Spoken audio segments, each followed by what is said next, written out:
जय माता दी। प्रेम से बोलिए संतोषी माता की जय। आज शुक्रवार के दिन आप सुनिए संतोषी माता की व्रत कथा। एक बुढ़िया थी और उसके 7 बेटे थे। 6 बेटे कमाने वाले थे और एक बेटा निकम्मा था। बुढ़िया माँ 6 पुत्रों की रसोई बनाती, भोजन कराती और पीछे से जो कुछ बचता वो 7वें पुत्र को दे देती। परंतु वह बड़ा भोला भाला था, मन में कुछ विचार नहीं करता था। एक दिन वह अपनी बहू से बोला, देखो मेरी माता का मुझ पर कितना प्रेम है। वह बोली, क्यों नहीं, सबका झूठा बचा हुआ तुमको खिलाती है। वह बोला, ऐसा भी हो सकता है क्या? मैं जब तक आंखों से न देखूं मान नहीं सकता। बहू ने हंसकर कहा, देख लोगे तब तो मानोगी।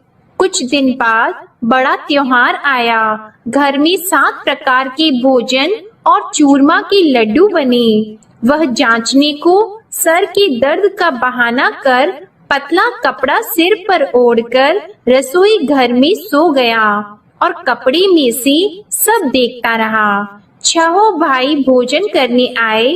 उसने देखा माँ ने उनके लिए सुंदर सुंदर आसन बिछाए, 7 प्रकार की रसोई परोसी। वह आग्रह करके जिमाती रही, वह देखता रहा। 6 भाई भोजन कर उठे तब माँ ने उनकी झूठी थालियों में से लड्डुओं के टुकड़ों को उठाया और एक लड्डू बनाया। झूठन साफ करके बुढ़िया माँ ने पुकारा, उठ बेटा, 6 भाई भोजन कर गए, अब तू ही बेटा बाकी है, उठ और तू कब खाएगा? वह कहने लगा, माँ मुझे भोजन नहीं करना, मैं परदेश जा रहा हूँ। माता ने कहा, कल जाता तो आज ही जा। वह बोला, हाँ हाँ आज ही जा रहा हूँ। यह कहकर वह घर से निकल गया। चलते समय उसे बहू की याद आई। वह गौशाला में कंडे थाप रही थी। वह उसे जाकर बोला कि मेरे पास तो कुछ नहीं है, यह अंगूठी है सो ले लो और अपनी कुछ निशानी मुझे दे दो। वह बोली कि मेरे पास क्या है, यह गोबर भरा हाथ है। यह कहकर उसकी पीठ में गोबर के हाथ की थाप मार दी और वह चल दिया। चलते चलते दूर देश में पहुंचा। वहां पर एक साहूकार की दुकान थी। वहां जाकर बोला, भाई मुझे नौकरी पर रख लो। साहूकार को नौकर की जरूरत थी। साहूकार उससे बोला, तू नौकरी पर रह जा। लड़के ने पूछा, तनख्वाह क्या रहेगी? साहूकार ने कहा, काम देखकर दाम मिलेंगे। साहूकार की नौकरी मिल गई। वह सवेरे 6 बजे से रात्रि 12 बजे तक नौकरी करने लगा। कुछ दिनों में दुकान का लेन देन, हिसाब किताब, ग्राहकों को माल बेचना, सारा काम करने लगा। साहूकार के 7-8 नौकर थे। वे सब चक्कर खाने लगे कि यह नया नौकर बहुत होशियार बन गया है। सेठ ने भी काम देखा और 3 महीने के अंदर ही उसे मुनाफे का साझीदार बना लिया।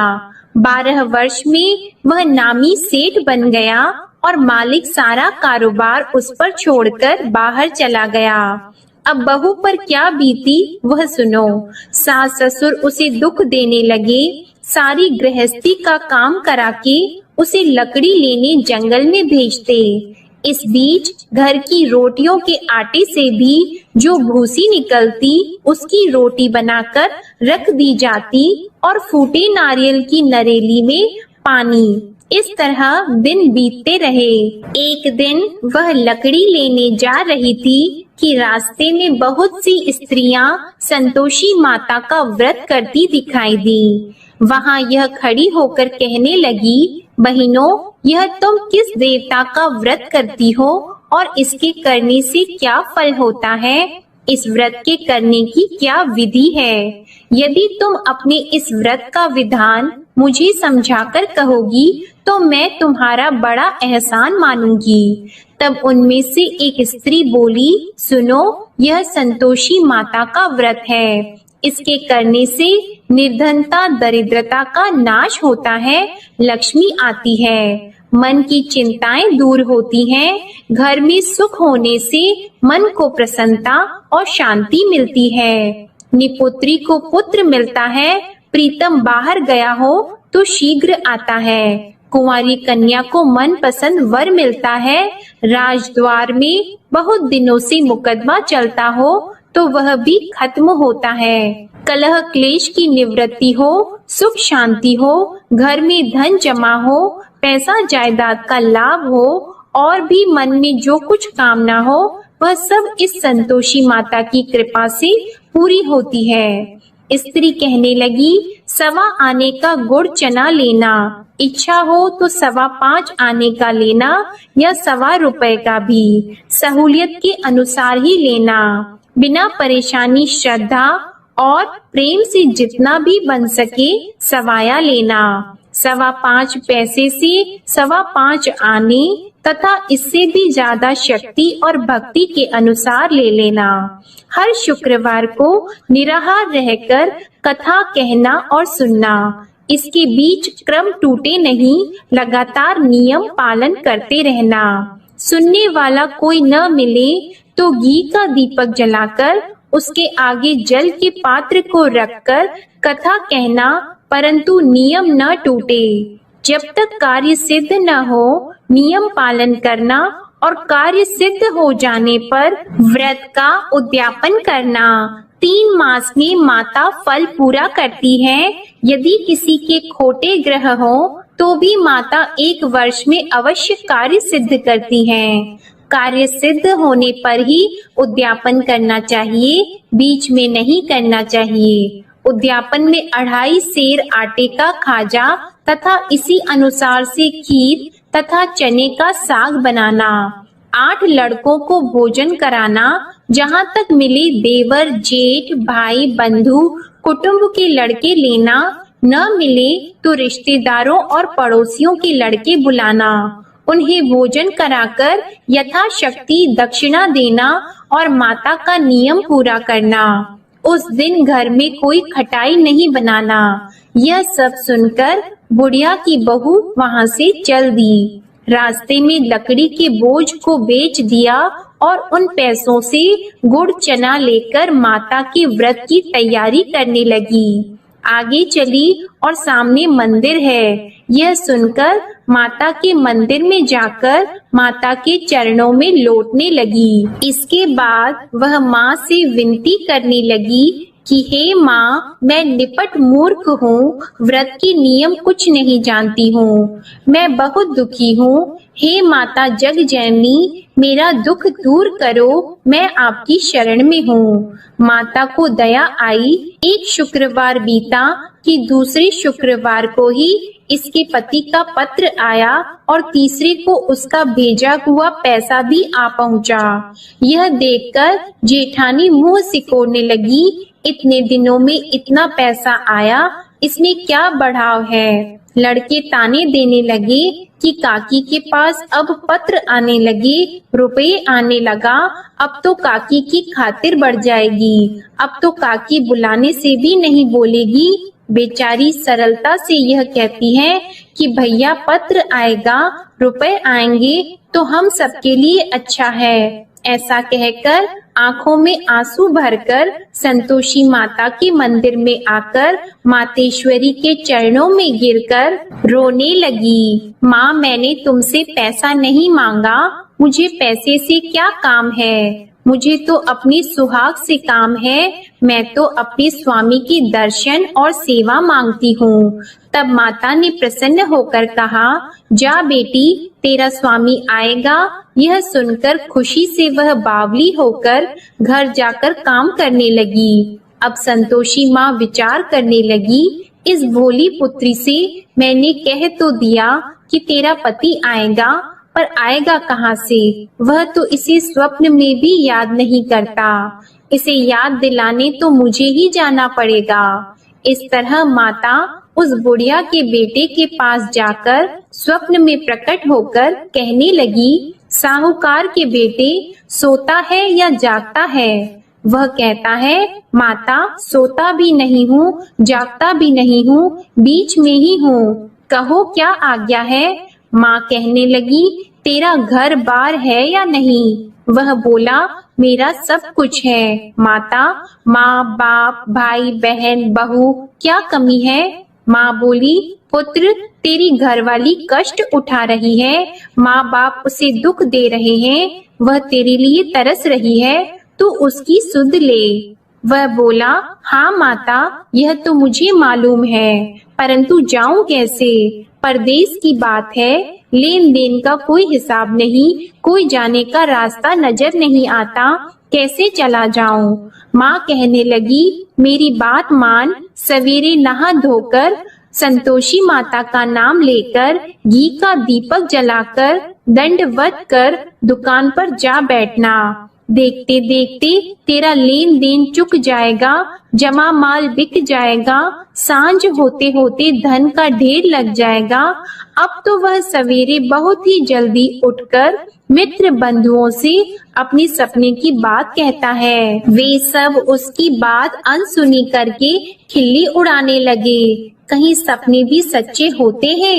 एक बूढ़ा बोला, देख भाई मेरी बात मान, इस तरह साच झूठ कहने के बदले देवता ने जैसा ही कहा है वैसा ही करना, तेरा क्या जाता है। अब बूढ़े की बात मानकर वह नहा धोकर संतोषी माता को दंडवत कर घी का दीपक जलाकर दुकान पर जा बैठता है। थोड़ी देर में वह क्या देखता है कि देने वाले रुपया लाए, लेने वाले हिसाब लाए।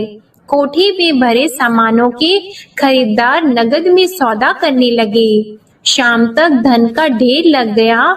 मन में माता का नाम लेकर प्रसन्न होकर घर जाने के वास्ते गहना कपड़ा सामान खरीदने लगा।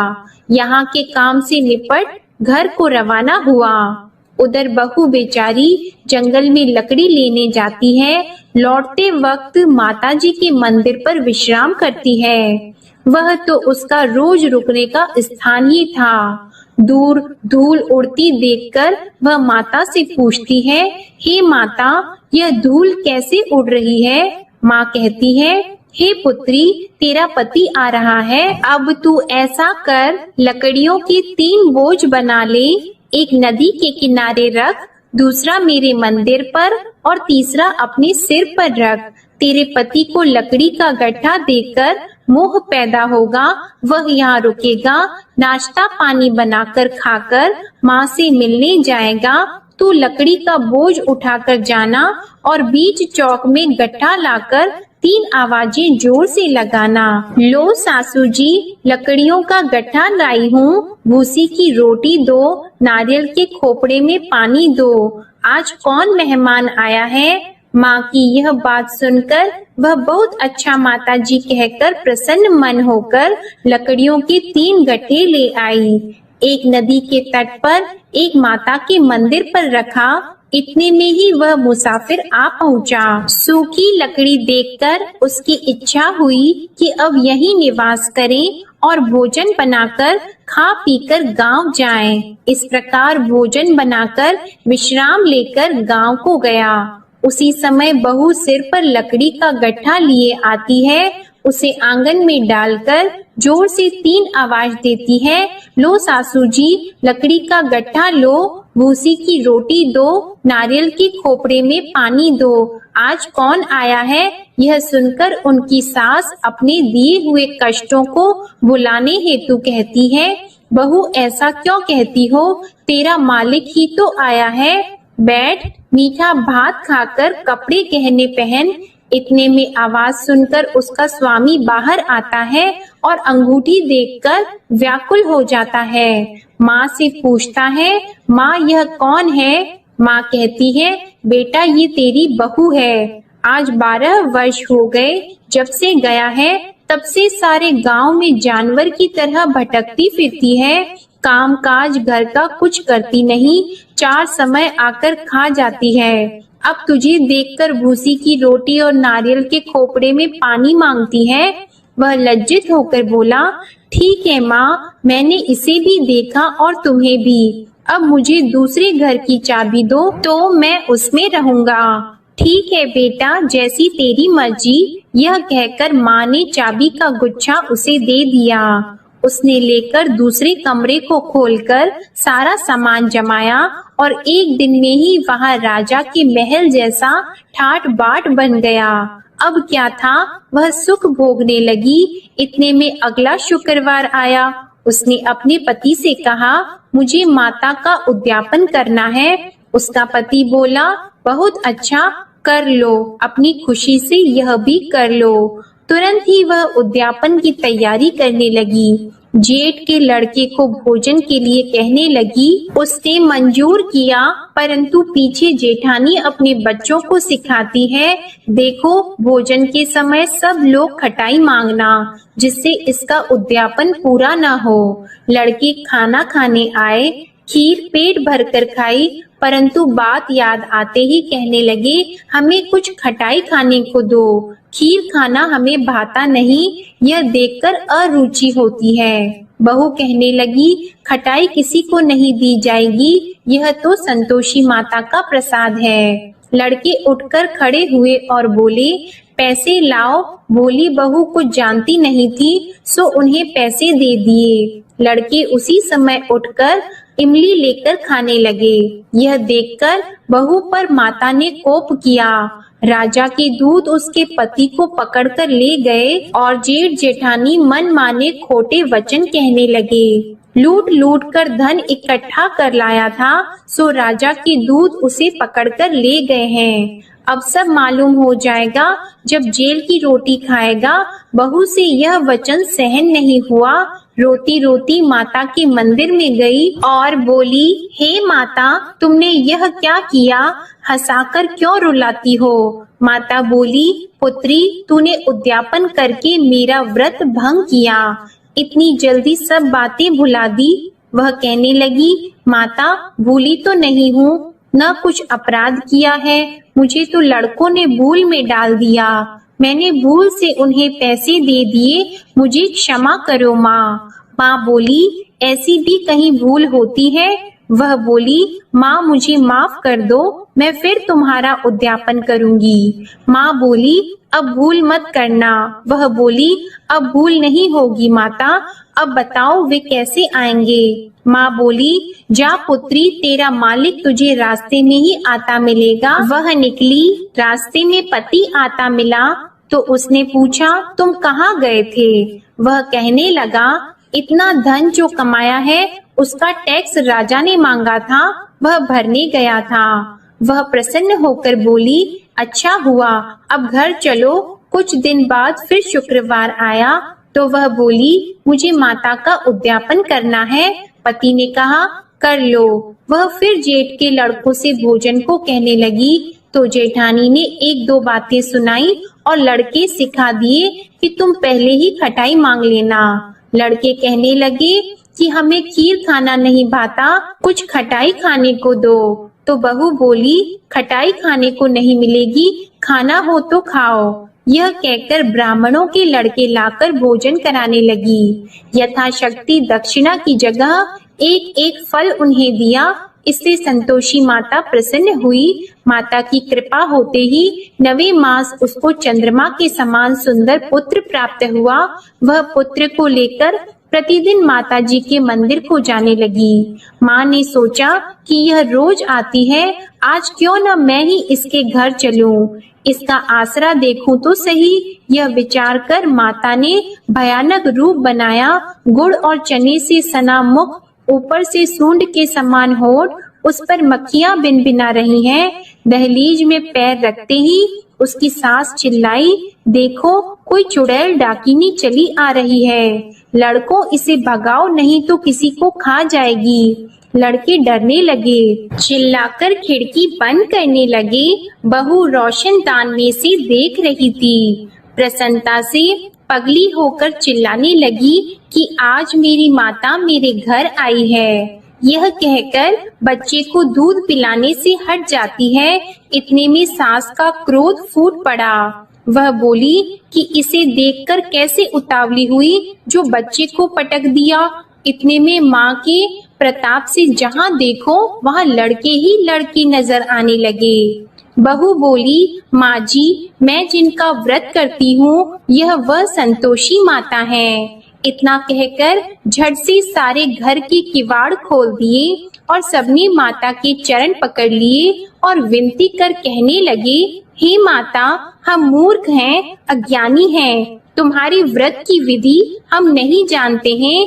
तुम्हारा व्रत भंग करके हमने बहुत बड़ा अपराध किया है। हे माता, बहू को जैसा फल दिया वैसा सबको देना। जो भी यह कथा पढ़ेगा या सुनेगा उसके सभी मनोरथ पूर्ण होंगे। प्रेम से बोलिए संतोषी माता की जय। आइए अब सुनते हैं संतोषी माता की आरती। जय संतोषी माता मैया, जय संतोषी माता, अपने सेवक जन की सुख संपत्ति दाता।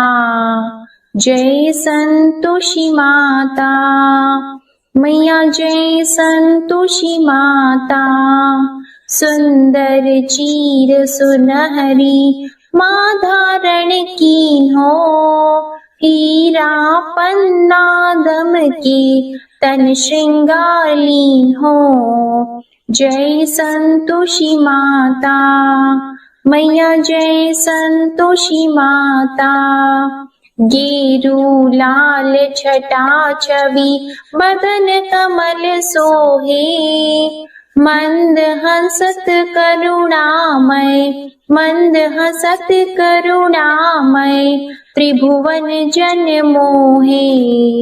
जय संतोषी माता मैया, जय संतोषी माता, स्वर्ण सिंहासन बैठी चवर ढुरे प्यारे, धूप दीप मधुमेवा भोग धरे न्यारे।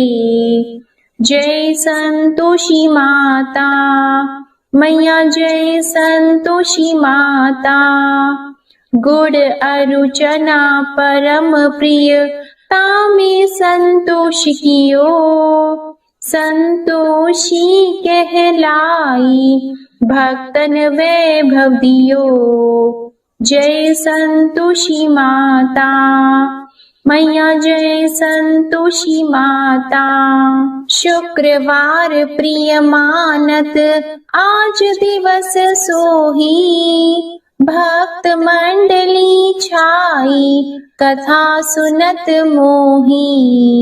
जय संतोषी माता मैया, जय संतोषी माता, मंदिर जगमग ज्योति मंगल ध्वनि छाई, विनय करे हम बालक चरणन सिर नाई। जय संतोषी माता मैया, जय संतोषी माता, भक्ति भावमय पूजा अंगीकृत कीजिए, जो मन बसे हमारी इच्छा फल दीजिए। जय संतोषी माता मैया, जय संतोषी माता, दुखी दरिद्री रोगी संकट मुक्त किए, बहु धन धान्य भरे घर सुख सौभाग्य दिए। जय संतोषी माता मैया, जय संतोषी माता, ध्यान धरियो जिस जन ने मन वांछित फल पायो, पूजा कथा श्रवण कर घर आनंद आयो। जय संतोषी माता मैया, जय संतोषी माता, शरण गहे की लज्जा राखियो जगदम्बे, संकट तू ही निवारे दयामयी अम्बे। जय संतोषी माता। मैया जय संतोषी माता। संतोषी माँ की आरती जो कोई नर गावे, रिद्धि सिद्धि सुख संपत्ति जी भर कर पावे। जय संतोषी माता। मैया जय संतोषी माता। जय संतोषी माता। प्रेम से बोलिए संतोषी माता की जय। आपको आज की कथा पसंद आए तो वीडियो को लाइक करके चैनल को जरूर सब्सक्राइब करिएगा और कमेंट में संतोषी माता की जय भी जरूर लिखिएगा। इसी के साथ आज आप हमारे चैनल पर वैशाख मास महात्म्य की कथा को भी जरूर सुनिएगा। प्रेम से बोलिए संतोषी माता की जय।